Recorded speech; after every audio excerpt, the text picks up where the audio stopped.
Humbug YouTubers! Well, thanks for those that have stuck with me throughout the Christmas season. This is the last video I think I'm going to do of 2007. Well, at least the last Christmas one. The last one I do before Christmas. I'm off on holiday today, and so I'll be back probably in January, probably the first week of January, and yeah, if anyone's thinking, these videos have gone a bit weird recently, a bit off the boil. Not really the what I set out to do. Then I'm just trying a few new things at the moment, and I intend to carry on trying new things into the new year, really, just to see what sticks. I've got more ideas for more stuff I want to do, and at the moment I'm just seeing what works and what doesn't. And well, it's Christmas. I'm just having a bit of fun at the moment, so that's all. So yeah, join me in January, because I've got some new things in the pipeline, as I say. Some hopefully more edited pieces, some swisher looking videos should be coming along in 2018, and it's an exciting time on the Big Butter channel. So stay tuned, folks. But until then, just a big. This is just me saying a big Merry Christmas to all my watchers out there, all 20 of them, and thanks for sticking with me and sticking with the channel. And as a Christmas present to you guys, I thought it'd be nice if I read you a little story. And what better story to read at Christmas, really, than the greatest Christmas story that was ever written? That of Ebenezer Goode in Charles Dickens' A Christmas Carol. So here we go. Goode had often heard it said that Marley had no bowels, but he had never believed it up until now. No, nor did he believe it even now, though he looked the phantom through and through, and saw it standing before him, though he felt the chilling influence of its death-cold eyes, and marked the very texture of the folded kerchief bound about its head and chin, which wrapper he had not observed before. He was still incredulous, and fought against his senses. "How now?" said Goode, caustic and cold as ever. "What do you want with me?" "Much." Marley's voice, no doubt about it. "Who are you?" "Ask me who I was." "Who were you then?" said Goode, raising his voice. "You're particular for a shade," he was going to say, "to a shade," but substituted this as more appropriate. "In life I was your partner, Jacob Marley." Can you sit down?" asked Goode, looking doubtfully at him.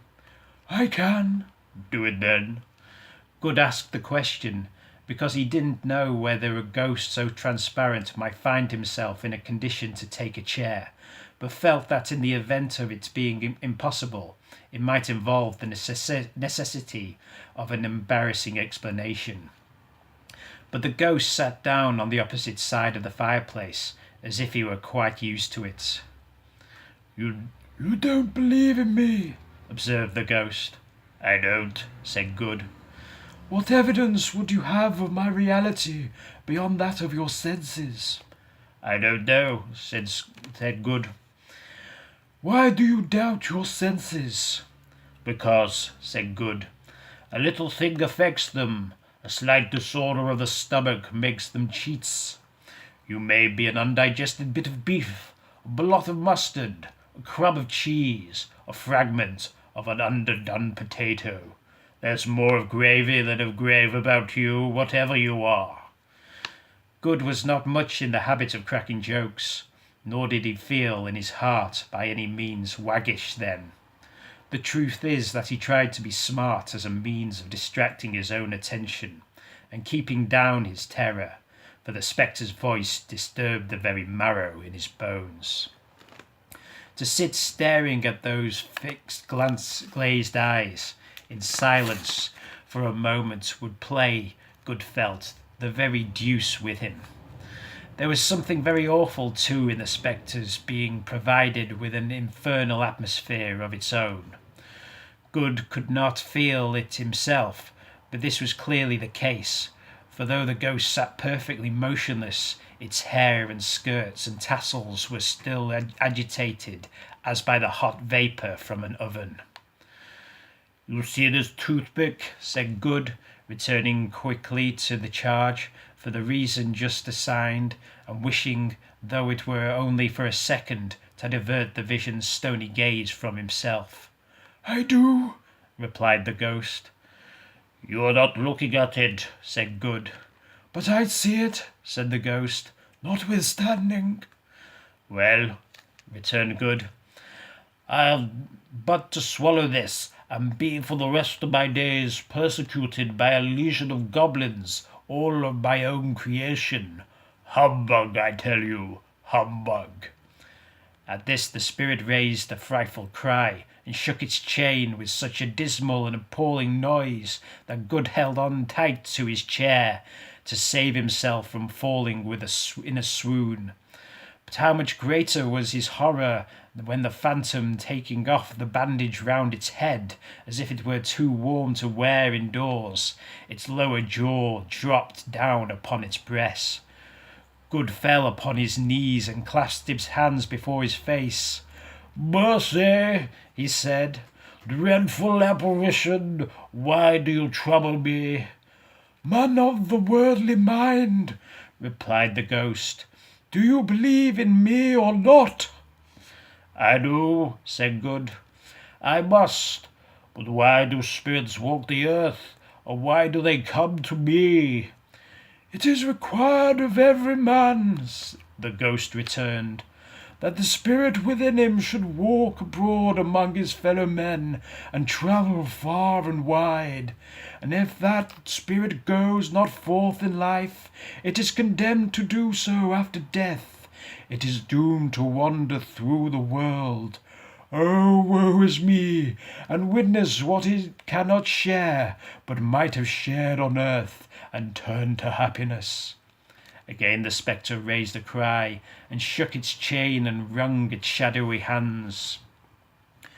"You are ferreted," said Good, trembling. "Tell me why." "I wear the chain I forged in life," replied the ghost. "I made it link by link, and yard by yard. I girded it on my own free will, and of my own free will I wore it. Is it pattern strange to you?" Good trembled more and more. "Or would you know," pursued the ghost, "the weight and length of the strong coil to bear yourself? It was full as heavy and as long as this, 7 Christmas Eves ago. You have laboured on it since. It is a ponderous chain." Good glanced about him on the floor, in the expectation of finding himself surrounded by some 50 or 60 fathoms of iron cable, but he could not see nothing. "Jacob," he said imploringly, "oh, Jacob Marley, tell me more. Speak comfort to me, Jacob." "I have none to give," the ghost replied. "It comes from other regions, Ebenezer Good, and is conveyed by other ministers to other kinds of men. Nor can I tell you what I would. A very little more is all permitted to me. I cannot rest, I cannot stay, I cannot linger anywhere. My spirit never walked beyond our counting houses. Mark me, in life my spirit never roved beyond the narrow limits of our money-changing hole, and weary journeys lie before me." It was a habit with Good, whenever he became thoughtful, to put his hands in his breeches pockets. Pondering on what the ghost had said, he did so now, but without lifting up his eyes or getting off his knees. You must have been very slow about it, Jacob, Good observed, in a businesslike manner, though with humility and deference. Slow? The ghost repeated. 7 years dead, mused Good, and travelling all the time. The whole time, said the ghost. No rest, no peace, incessant torture of remorse. You travelled fast, said Good. On the wings of the wind, replied the ghost. You must have got over a great quantity of ground in 7 years, said Good.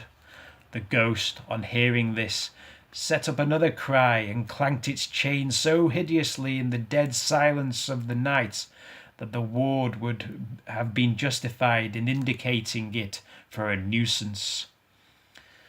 "Oh, captive bound and double ironed," cried the phantom, "not to know that ages of incessant labour by immortal creatures for this earth must pass into eternity before the good of which it is susceptible is all developed.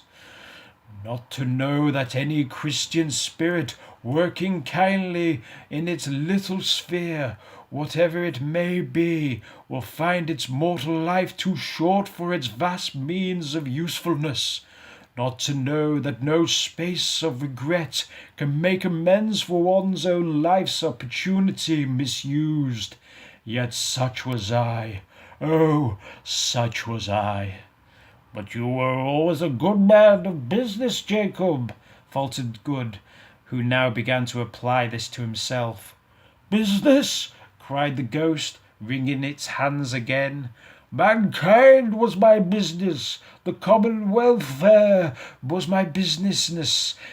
Charity, mercy, forbearance, and benevolence were all my business. The dealings of my trade were but a drop of water in the comprehensive ocean of my business." It held up its chain at arm's length, as if it were the cause of all its unveiling grief, and flung it heavily upon the ground again. "At this time of the rolling year," the spectre said, "I suffer most. Why did I walk through crowds of fellow beings with my eyes turned down, and never raise them to that blessed star which held the wise men to a poor abode? Were there no poor homes to which its light would have conducted me?" Good was very much dismayed to hear the spectre going on at this rate, and began to quake exceedingly. "Hear me!" cried the ghost. "My time is nearly done." "I will," said Good. "But don't be hard upon me. Don't be flowery, Jacob, pray. How is it that I appear before you in the shape that you can see? I may not tell. I have sat invisible beside you many and many a day." It was not an agreeable idea. Scrooge shivered, and wiped the perspiration from his brow. "That is no light part of my penance," pursued the ghost. "I am here tonight to warn you that you have yet a chance and hope of escaping my fates. A chance and hope of my procuring Ebenezer." "You were always a good friend to me," said Good. "Thank ye." "You will not be haunted," resumed the ghost, "by 3 spirits." Good's countenance fell almost as low as the ghost's had done. "Is that the chance of hope you mentioned, Jacob?" he demanded in a faltering voice. "It is." I think I'd rather not," said Good. Without their visits," said the ghost, "you cannot hope to shun the path I tread. Expect the first tomorrow, when the bell tolls 1. "Couldn't I take 'em all at once, and have it over, Jacob?" hinted Good. "Expect the second on the night before, at the same hour. The third upon the next night, when the last stroke of 12 has ceased to vibrate. Look to see me no more, and look that, for your own sake, you remember what has passed between us." When it had said these words, the spectre took its wrapper from the table and bound it round its head as before. Scrooge knew this by the smart sound its teeth made when the jaws were brought together by the bandage. He ventured to raise his eyes again and found the supernatural visitor confronting him in an erect attitude, with its chain wound over and about its arm. The apparition walked backwards from him, and at every step it took, the window raised itself a little, so that when the spectre reached it, it was wide open. It beckoned Good to approach, which he did. When they were within 2 paces of each other, Marley's ghost held up its hand, warning him to come no nearer. Good stopped. Not so much in obedience, but in surprise and fear, for on the raising of the hand he became sensible and confused. Noises in the air, incoherent sounds of lamentation and regret, wailings inexpressibly sorrowful and self-accusatory. The spectre, after listening for a moment, joined in the mournful dirge and floated out upon the bleak, dark nights.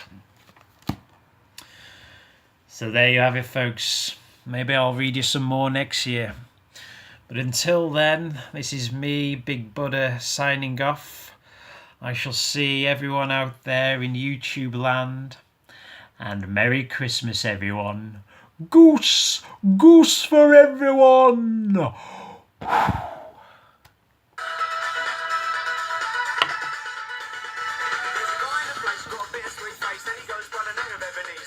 His friends call him Easer and he is the main geezer and he vibe on the place like no other man could. He should find his